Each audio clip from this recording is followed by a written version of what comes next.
ओम जयंती मंगला काली भद्र काली कपालिनी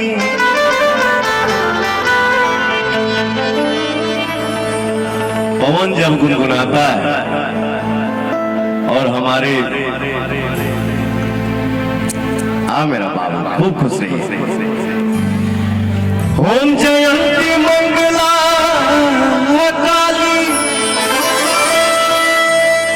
भद्र काली कपालिनी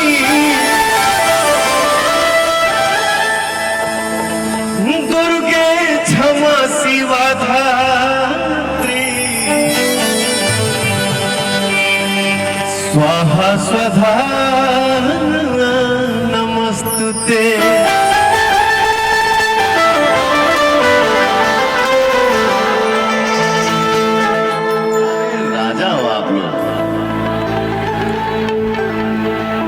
पिंडरा महोत्सव में पवन पहली बार आया है। हमरे सामने कोनो और गाना आयल है, लेकिन हम कहलिए कि नहीं, मैं वही गाना गाऊंगा जिसको माताएं बहनें सुनती हैं, हमारे भैया लोग सुनते हैं। तो मैं यही चाहूंगा कि सब लोग तनी चारों तरफ से हाथ उठा लेवे, जहां जहां आज पहुंचता। माई डोली चढ़ी चलाली सेवक घरवा, माई डोली चढ़ी